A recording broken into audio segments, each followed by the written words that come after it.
الدين جاء لسعادة البشر والانتفاء الشر عنهم والضرر. ودفعدي ugu horeysay ee uu soo saaro kana qalin jebinaysa Machadka Ibnul Qayyim Al-Jawzi ee barashada culumta sharciga iyo carabiga kuwaasi oo xaflad qalin jebin ah loogu qabtay magaalada Muqdisho. Ardaydan oo in muddo ah dadaal iyo juhdi ku soo bixisay barashada shariicada Islaamka ayaa xafladooda qalin jebinta ah waxa ka soo qayb galay marti sharaf kala duwan. ugu horeenna waxaa lagu daahfuray aayadaha Quraanka Kariimka ee kalaamka Allah. وحان كده فرتي أسماء حسن جامع. أعوذ بالله من الشيطان الرجيم. يا أيها الناس قد جاءتكم موعظة من ربكم وشفاء لما في الصدور وهدى ورحمة للمؤمنين.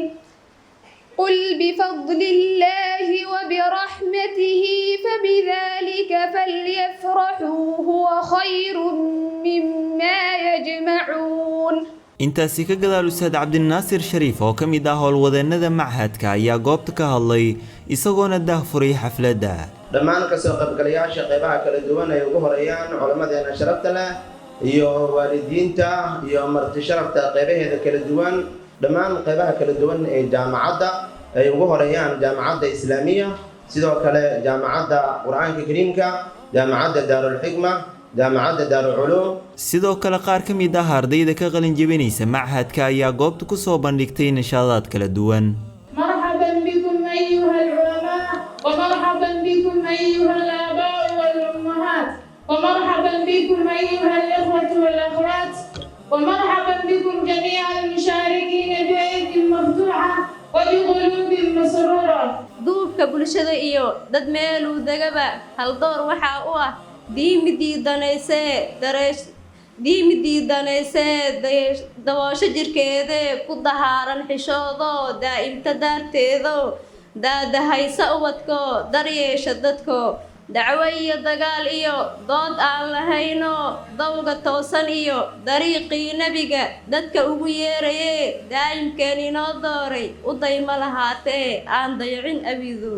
قل waxaad tiraahdaa nabiga sharafta badanow lilmu'miniina rag mu'miniinta ee waxaad ku dhahdaa hala been min absaarihim aragayalkooda wax kamid ah wayaxfaduu ha ilaaliyeen furuujahum farjiyalkooda daalika aragoola laabii farjigoola dhowro aska ayaa daahirnaan badan lahum mu'miniinta u daahirnaan badan inna allaha alle qabiir waa mid xogogaal u ah bima yasnacuuna waxa ay sameynayaan. waqadaa rabbiga wuxuu amray nabi allow allaa tacbuduu inaan la caabudin إلا إياه أصدق ما هني وبالوالدين إن أدوسم فشان لبذ والد أيو أمري إحسانا سمفل إما يبلغن دو جارو أكتر دو جارو الكبر دغنمه أحدهما لبذ والد متكود أو كلاهما أما لبذبه فلا تقل لهما هكدين لبذ والد أف هكدين ولا تنهرهما هنعنانن وقل لهما واحد كتر هذا قول هذا كريم وناك بدن.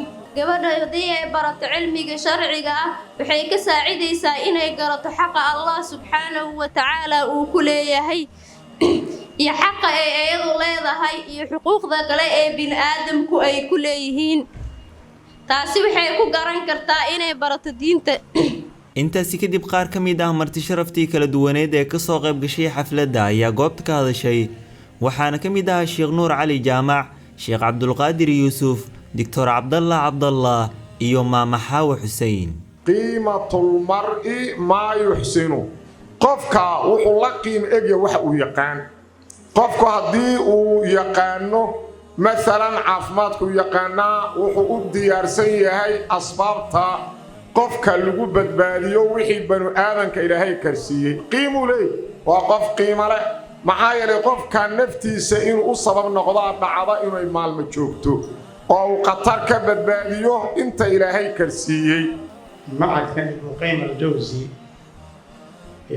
maamulkiisa iyo macallimiintiisaba iyagana waxaan leenahay jazaakumullahu khayr. kaalin weyn ayay buuxiyeen oo ay isu xil saareen xaqa iyo baadilka halganka ka dhaxeeya bay qayb ka qaateen inay xaqana xoojiyaan baadilkana hoos u dhigaan waana waajib saaran qof kastoo muslim aad ayaan ugu hambaleynayaa maamulka iyo dadka runtii u taagan macadkan oo runtii aad iyo aad u magac dheer dad badan aan ka aqaan wixii marka jaamacatul qur'aan ahaan anaga naga maaragtay nagala gudboon amba xaggayna ahna insha Allah maamulka ayaan si gaar ah isla fiiri doonaa waalidiinta hooyooyinka iyo aabbayaasha anoo ku hadlay magaca waalidiinta waa inaan ilmahayga ka dhisnaa xagga diinta islaamka. ugu dambeyntii Ustaad Cabdiweli Cabdullaahi oo ah maamulka guud ee machadka ayaa goobta ka hadlay isagoona la dardaarmay ardayda ka qalin jebinaysa machadka.